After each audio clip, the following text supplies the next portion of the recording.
gente fala da questão de gênero, né? E aqui eu quero trazer para você até alguns dados de pesquisa, mas também um pouco da minha experiência nesses 22 anos que eu trabalho na consultoria e nesses 36 anos que eu trabalho na área organizacional. O que eu vejo que um dos nossos desafios, né, quando a gente trabalha na consultoria enquanto mulheres, enfim, né, é justamente por ter uma estrutura ainda machista na nossa sociedade, e em muitas empresas também ter uma cultura machista, uma cultura onde estão no poder, né, basicamente homens, pouquíssimas mulheres chegam a cargos de diretoria, de presidência. Quando você vai desenvolver um trabalho na empresa, e eu lembro de uma empresa que eu fiz um trabalho que ela tinha uma cultura bem machista mesmo, assim, pouquíssimas mulheres em gerência, em liderança. O que eu via que acontecia, né, quando eu ia desenvolver o trabalho nessa empresa, né, tanto de desenvolvimento de liderança, quanto desenvolvimento de equipe, né? É como se, em alguns momentos, alguns profissionais, né, quisessem testar a minha competência, no sentido assim, bom, ela é mulher, tá aqui, será que ela está aqui porque ela tem uma carinha simpática, ou será porque ela está aqui porque realmente ela é competente? Infelizmente, né, eu vou falar de algumas questões aqui que eu vivi e que tem a ver, claro, com a minha geração também, né? Talvez você, de uma outra geração, pode ser que você não vive isso, não presencie isso, não tenha experienciado isso, nem vai experienciar, mas eu vou falar da minha experiência, né?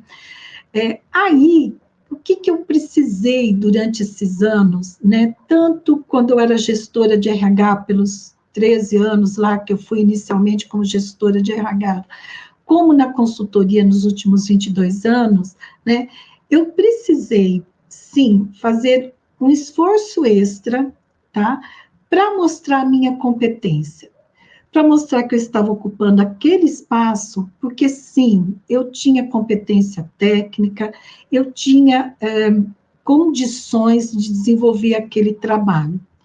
E aí, né, algo que eu sempre fiz e faço até hoje foi investir no meu desenvolvimento.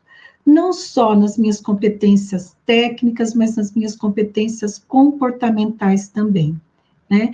E entender que quando aquele profissional, né, num grupo de desenvolvimento de liderança, se ele usava, né, era porta-voz do grupo para testar o meu conhecimento, testar a minha competência, de eu ter a clareza que aquela pessoa, né, aí eu trago, né, a minha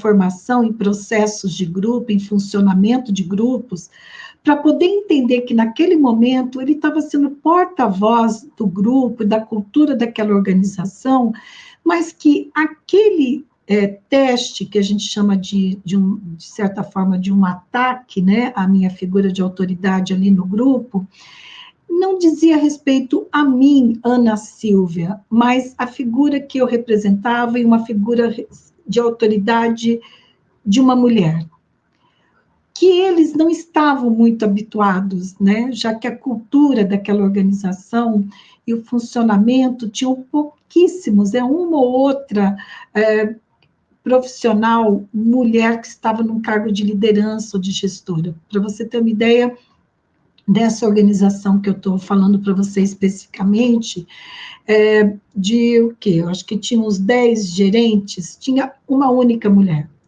E ela era gestora de uma área que era a área financeira, né? Então, além dela ser mulher, ela tinha uma área que dava para ela um poder diferenciado, né? Ela quem cuidava do dinheiro da empresa, né? Daquela organização.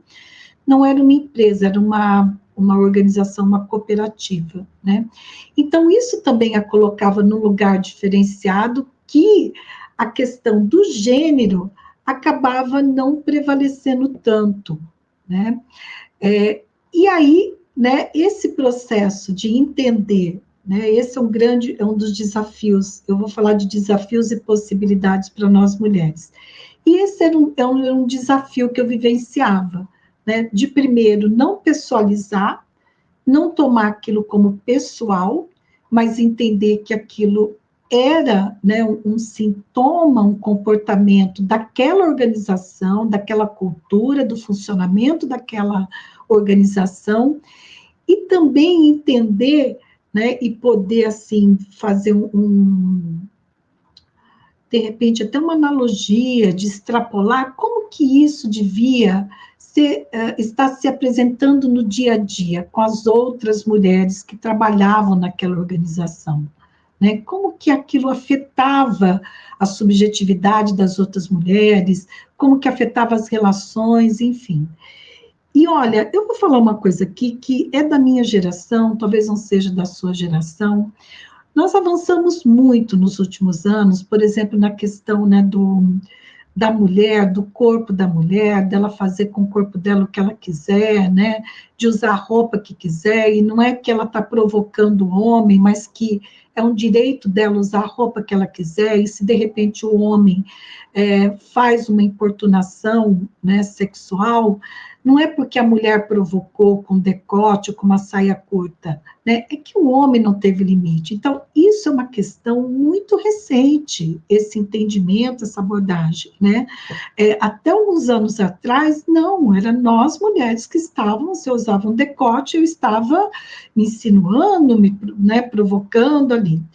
E veja, e durante muito tempo, né, eu procurei cuidar disso, né? Assim, que roupa que eu vou usar no ambiente corporativo, de procurar entender qual que era o dress code daquela empresa cliente onde eu ia trabalhar, que tipo de maquiagem, não carregar no batom, né? Por quê? Porque eu precisava passar uma imagem que fosse feminina, mas que no entendimento daquelas organizações uma imagem séria seria alguém que, né, não vestisse roupa com decote, não vestisse roupa curta e também não passasse uma maquiagem, né, um batom vermelho que é mais sensual, que chama mais para uma sedução, enfim. Isso eu vivi, isso foi um desafio, né? E assim, muitas vezes tomando muitos cuidados, né?